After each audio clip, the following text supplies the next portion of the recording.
Hi, my name is Tanya. Welcome to our channel. My best friend's name is Monoshok and we live next door to each other. So if you're just joining us, welcome. If you've been with us, thank you so much for being with us again. You can see the sun is out, it's beautiful. I want to provide you with an update on our lambing situation on my farm. I was keeping everyone updated with shorts about how my waiting for the lambs to be born was going. And then I kind of dropped off the face of the earth. So here's the reason why. I'm going to give the chickens some scraps right now. They'll be so happy. And our grass overnight turned green, which is always good news. Oh, it's so windy today. Guineas are not the smartest birds. He locked himself out. But guineas are really good for eating ticks. We need that out in the country so that we don't have a big tick population. I was hoping to film this outside, but we're having 8-mile-an-hour gusts of wind and it's too noisy. And it'll be really difficult to hear me outside. So I decided to come and sit in the kitchen for a few minutes to just give you an update. So homesteading is full of adventures. We've already established that if you've been with us for a while. Homesteading is full of happiness and joyful moments and then really sad moments that you wish weren't there. But it's part of the circle of life, as Monoshok says to me. So an update on the lambing situation. My second ewe went into labor over the weekend. Thankfully, my sister was here. My sister is a morning person, and so she was drinking her coffee and watching the monitor in the kitchen. And she came in, she woke me up. She says, I don't know if something's wrong with your ewe, but she's laying down and she's not getting up. We both ran out in our PJs to go check on the lamb, and sure enough, she was lambing. She was delivering her lamb. I have never delivered a lamb. I have never delivered anything, quite frankly, and neither has my sister. We had to figure out how to handle the situation. My ewe was laying down. She wasn't getting up at all, which I guess is okay. That's common for, or that is a possibility for a lambing ewe. But all we could see coming out was one hoof. There was one hoof coming out, and that was all that was happening. I've done research on lambing, but when you're in the moment, a critical moment, your brain, my brain at least, everybody's brain functions differently in a stressful event, but my brain kind of went, whoop. All the information I had retained was kind of hanging around there, but not like sequentially. It was evident that my ewe was not able to birth this lamb. We gloved up and we did a bunch of Google research right on the spot. We were trying to figure out how to best assist her. And there's a way that you can pull out a lamb out of the mom. So we were working with that, but I couldn't do that with just one hoof coming out of the mom. So I had to become the vet OBGYN in the moment. Not something that I ever thought I would do.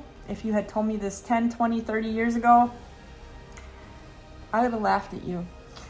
We each find our own path, sometimes a little bit later in life, and this is at this moment, this was our path. I'm not going to get into the graphics of all the birthing, but if it hadn't have been for my sister there to assist me, probably both mom, the ewe, and the lamb would have passed away. There was no way that the mom had any energy left to birth this lamb, and this lamb was stuck. So we had to help mom out. We were successful in helping mom out. We were able to birth the lamb.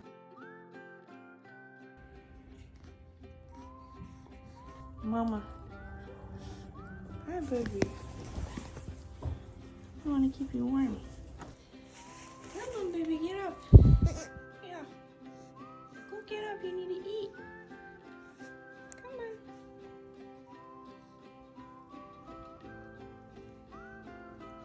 Should we move you by Mama? Mama.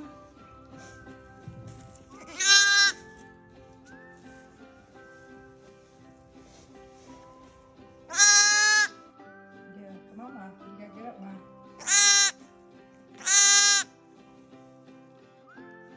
It's my first time seeing an animal born. It was absolutely fascinating. The lamb, like pretty quickly, it turns out it was is a ram. They're born with little horns already, like little stubs on their head. And he quickly tried to stand up and walk. But my ewe she either had no maternal instincts, which I don't know if that's the case. This is her first time lambing, or she just was so exhausted. It was such a traumatic birth for her and for the lamb that she just had no energy. She had zero energy left. She just laid there. She didn't want anything to do with her lamb.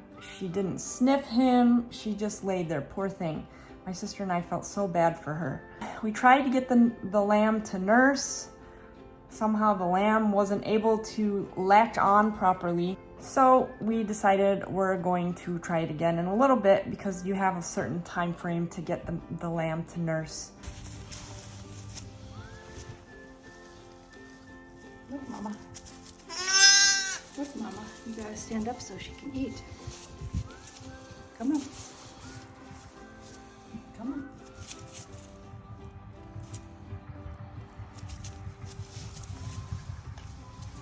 I'm not your mama. No, your mama's over here, honey. Your mama's over here.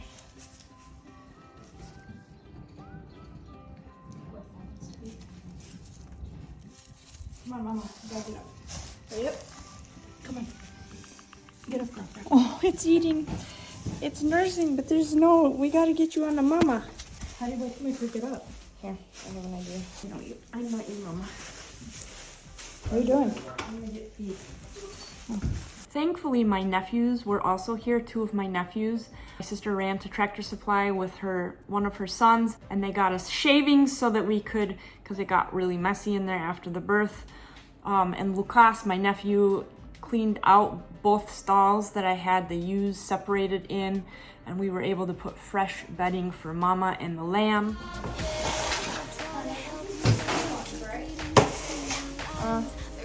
I don't know if I want to deal with taking the wood chips off. You want to come stay here this summer, Lucas? Okay, possibly. We're cleaning out the birthing units. And everything was going pretty decently in the sense that the lamb was doing well and Mama was really weak. So I gave her some supplementation. I gave her some molasses water, some electrolytes. They need thiamine. Mama, we got a clean stall for you. And you're gonna meet your baby.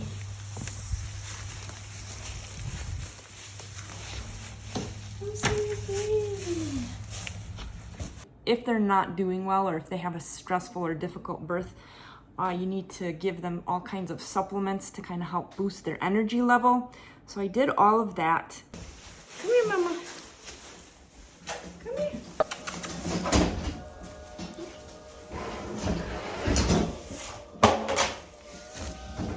The lamb's trying to nurse on my neck. Come on, Mama. Here, you stand here. Come on, Mama. Come on. Come on. Come on. You gotta get up. You gotta get up. Come on. Come on. Come on. Yeah, seriously, Mom's like, get up, Mom. You walk that door small dance and he smacks us all. That side of her face looks swollen. I've been laying down so long. Come on. Get the lamb first, the goat, not you. Come on. Come on. Come on, you can do it. She's tired. Hey, lamb. I followed the directions for the lamb because he wasn't nursing from Mom. We tried again. My sister and I tried again. I'm not your mama. But I'll pick you up. We gotta try and have you feed from your mama. Yeah. Aww. So cute.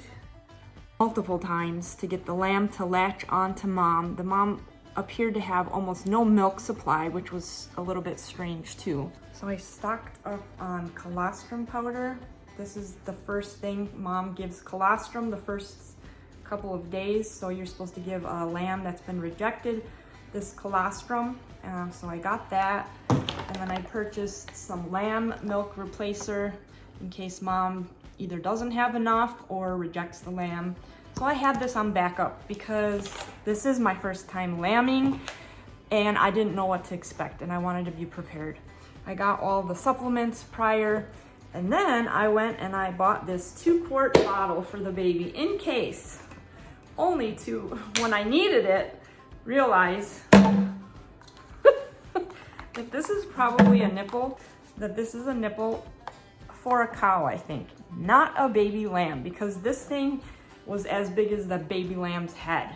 So my sister, when she went to Tractor Supply, she picked me up a bottle appropriately sized for a lamb, so we were able to feed the lamb. But prior to that, I had a syringe and I was able to use that syringe to initially feed the baby, and then from that point on I used a bottle. My ram lamb became a bottle baby, and so I was feeding it according to the directions and all my research, the amount of ounces that it was supposed to get, he was supposed to get, and the number of times per day.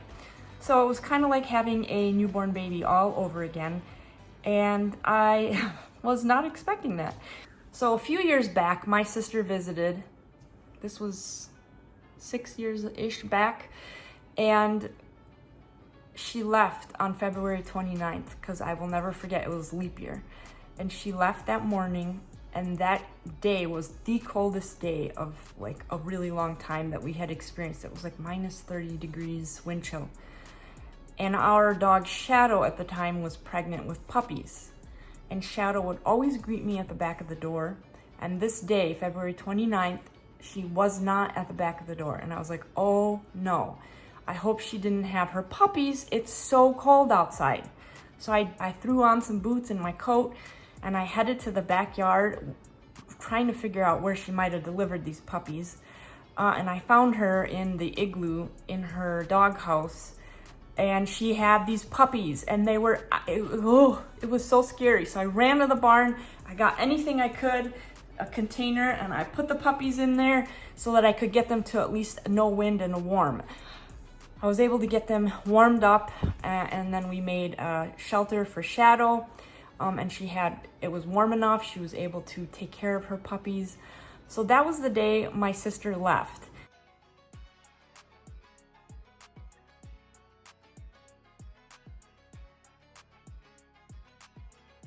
I told my sister on this trip, because my sister came for Easter weekend with my mom and my other sister joined us. And I said, you know what? You have that energy about you. I bet you the lamb comes when you're here. And sure enough, the day she's leaving, the lamb was born. Thankfully, my sister's flight was later that evening, so she was there in the morning. Otherwise, I'm not sure what I would have done. I would have ended up calling Monoshock and asked for help, because Monoshock's delivered lambs before. In the past, they've had lambs that she's had to assist in the delivery. But I didn't want to bother Monoshock because she had just worked 2 days in a row, and I know she gets really exhausted after that. So thankfully, my sister was here. We delivered the lamb. Mama recovered somewhat. She started to get up. She was enticed when I gave her some grain. I guess she's food. What's the word? She's motivated by food, so she got up for that. She would sniff the lamb because we tried to reintroduce them multiple times. She'd sniff the lamb. She didn't pay too much attention to the lamb, but she wasn't going to hurt it either. So I felt safe leaving the lamb in there with her. Hey, Mama. Good job, Mama. Good job, Mama. Your baby's sleeping so soundly. You just need to teach him how to nurse from you. So that evening after my sister left, I checked on the lamb, and the lamb was getting weak. Prior to that, the lamb had a lot of energy. He was standing, he was walking around, and all of a sudden he started walking like he was drunk. So I was like, oh no, I think I need to take him in the house. So I pulled out my kids' pack and play. Hey, buddy. Yeah. Hey, buddy.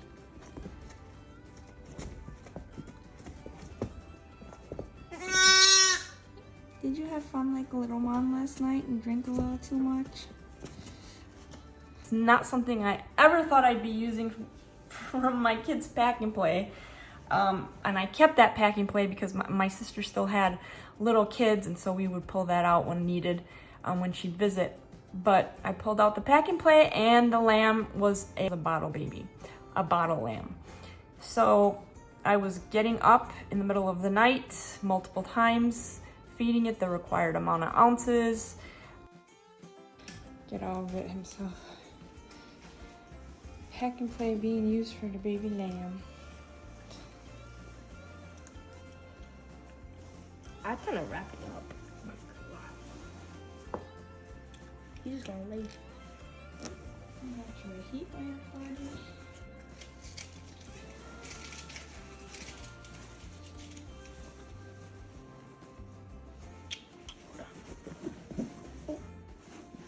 Oh, he's out. Oh, the diaper's That's gone. okay, that's okay. You can get that. You can move around with that now. Should I just leave the towel in there? No, you can pull it out.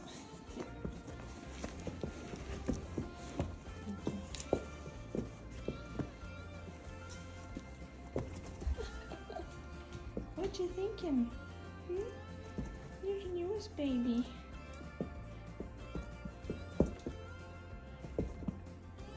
Oh, there's heat.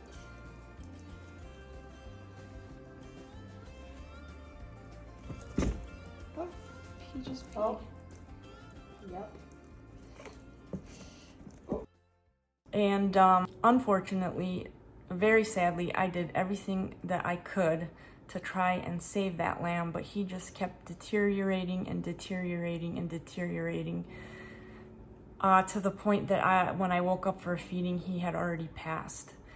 It was a very, very hard, traumatic moment for me because I waited so long for those lambs, and I was keeping you updated, and I was so excited to welcome these lambs onto our farm.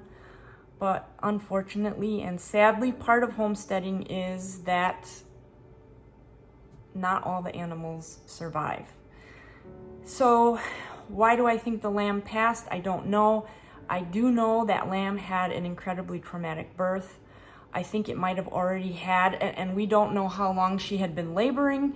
So I think the lamb must have experienced some kind of brain injury, because he was not navigating and latching on to her milk supply adequately when he should have.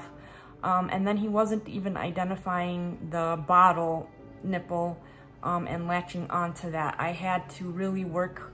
Some feedings took 40 minutes. And the first feeding took like a couple of minutes when he did take the bottle, and feedings after that started to take 20, 30, 40 minutes.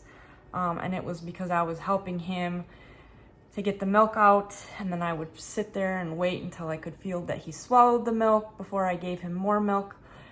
So something was not right, either neurologically, or maybe he got maybe he got a disease, I don't know. But that is my sad news, that my second lamb did not make it either. That's kind of why I checked out. It was a lot for me to process and deal with, and then have to go through the grieving process before I was able to update you on what happened with our baby lamb. Thank you for being with us. Thank you for supporting us. We will continue to share our stories with you. We have good stories and we have sad stories sometimes, but that's part of homesteading and living on a farm. There's a lot that can happen there, and we can't control everything, right? Mother Nature has its own course, and sometimes things happen, unfortunately. But it is getting warmer by us, and Monashok and I are both starting our gardening season, and so we will take you along on that journey as well as other journeys. And we're so grateful that if you've stuck with me till the end, we are both so grateful that you're with us. We appreciate your time and your dedication, and we're wishing everyone the best and health, and may all your dreams and wishes come true. See you in the next video. Take care. Bye-bye. If you never fall, you don't change at all.